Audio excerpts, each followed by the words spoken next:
فبأي آلاء ربكما تكذبان. Kita sebagai suami itu punya hak untuk memberikan perintah dan ultimatum, karena Nabi mengatakan kullukum ra'in wa kullukum mas'ulun an ra'iyati.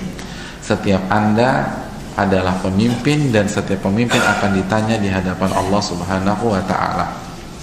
Dan Allah berfirman dalam surat An-Nisa ayat 34, ar-rijalu qawwamuna 'alan nisa. Laki-laki itu pemimpin bagi wanita atau istrinya. Dan kita akan ditanya. Dan Nabi mengatakan la yadkhulul jannah dayyuth atau kama qala.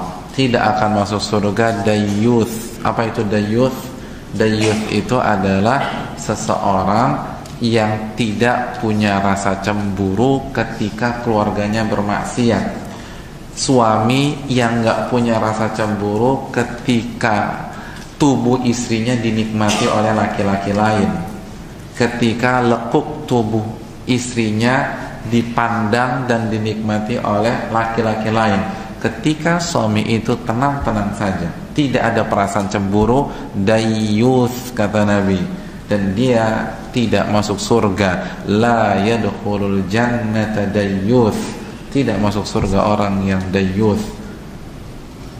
Istri Anda memperlihatkan tubuhnya lalu dinikmati oleh tukang sayur, tukang kerupuk, tukang ketoprak, suami tetangga Anda, lalu Anda tenang-tenang saja. Bahkan mereka memuji kecantikan tubuh istri Anda biasa-biasa saja. Dayyuth kata Nabi SAW. Bukan kata saya ya, saya nggak punya hak untuk memvonis orang, tapi Nabi punya hak. Dan Nabi katakan la yadkhul jannata dayyuth. Tidak masuk surga orang atau suami yang tidak punya rasa cemburu. Biasa-biasa, tenang-tenang aja. Ini yang harus kita camkan bersama-sama. Maka sebisa mungkin kita meminta istri kita memakai jilbab yang syar'i dan bicara dari hati ke hati. Bicara dan buka pola pikir istri kita. Oleh karena itu hadirin yang dirahmati oleh Allah SWT, sebagian ulama fikih mengatakan salah satu karakter suami yang islami atau suami yang benar sesuai dengan syariat, ia mampu meyakinkan istrinya dengan bahasa yang ia gunakan atau gaya komunikasinya.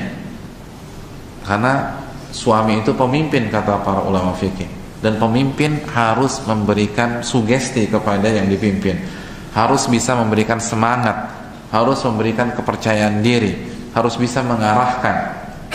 Jadi bicara baik-baik, tunjukkan rasa sayang kita kepada dia, dan tunjukkan bahwa jilbab ini wajib, dan Allah yang menciptakan dia, yang memerintahkan dia berjilbab. Allah yang memberikan kecantikan kepada dia, yang memerintahkan dia berjilbab. Maka bersyukurlah kepada Allah Subhanahu wa taala yang telah memberikan hal tersebut. Kalau istri, misalnya kalau ada seorang wanita ginjalnya sudah tidak berfungsi, lalu ada orang yang ingin mendermakan ginjalnya untuk dia secara gratis, Mbak nggak perlu bayar, saya akan kasih salah satu ginjal saya untuk Mbak, tapi saya hanya minta satu syarat, Mbak pakai jilbab.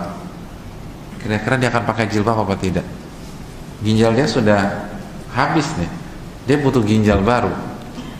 Lalu ada orang yang mau kasih, syaratnya nggak simpel aja.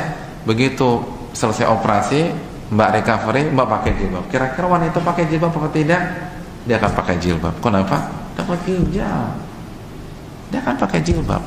Hadirin sekalian, Allah memberikan ginjal kepada kita, memberikan paru-paru kepada kita, memberikan jantung kepada kita, memberikan pembuluh darah kepada kita. Lalu kita tidak mau pakai jilbab. Hadirin, betapa banyak wanita sekarang rela memakai kostum yang aneh-aneh ketika dia bekerja di sebuah tempat. Ketika dia bekerja di restoran Jepang, dia akan pakai kimono. Kenapa? Karena perintah atasan. Mbak, kok mau sih pakai kimono? Ya bisa perintah bos dan saya digaji. Gaji Mbak berapa sih? Ya sebulan 4 juta. Untuk 4 juta seorang wanita rela memakai pakaian adat negara lain. Bahkan untuk coba tanya SPG yang ada di pameran mobil dan seterusnya, kenapa mereka mau pakai pakaian seperti itu? Karena 1 hari 1 juta misalnya, 10 hari dapat 10 juta.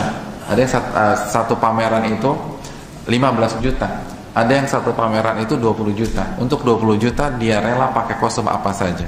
Hadirin, kalau ginjal kita bermasalah, berapa biaya yang harus kita keluarkan untuk membeli ginjal second di pasar gelap?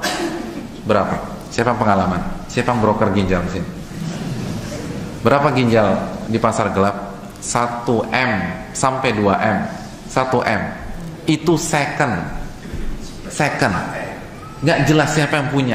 Mungkin ada korban pembunuhan di tengah sawah, lalu dibelek, diambil ginjalnya, lalu dijual di pasar bebas. Ada orang yang bunuh diri, diambil. Second. Allah kasih ori untuk kita, lalu kita tidak mau pakai jilbab. Mana pola pikir sehat kita? Kenapa demi 5 juta kita rela pakai pakaian yang entah berantah, tapi Allah yang memberikan kita semuanya hanya minta kita pakai jilbab, dan itu untuk kebaikan kita. Untuk hukum ekonomi apa sih?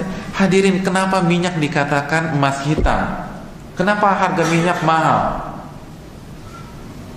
Hukum ekonomi. Hukum ekonomi. Semakin sulit didapat, maka nilai semakin tinggi.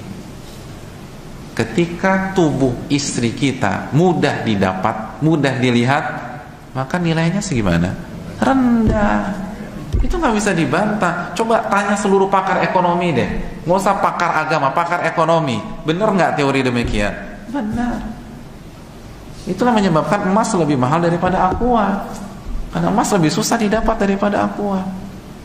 Kalau lekuk tubuh kita, kalau pinggang istri kita, rambut istri kita, tubuh istri kita sangat mudah didapatkan, sangat mudah untuk ditonton, maka bicara sendiri nilainya. Makanya saya heran, terkadang yang jadi masalah, banyak wanita tidak mengerti betapa bernilainya dia di mata Allah Subhanahu wa ta'ala. Akhirnya mereka obrol murah. Ini yang perlu kita lakukan bersama-sama. Wallahu ta'ala a'lam bishawab. Dan berdoa kepada Allah agar istri kita dapat hidayah, dan tidak boleh dibiarkan, harus diingatkan dan harus diultimatum, harus artinya disikapi dengan tegas, tapi tegas bukan kasar.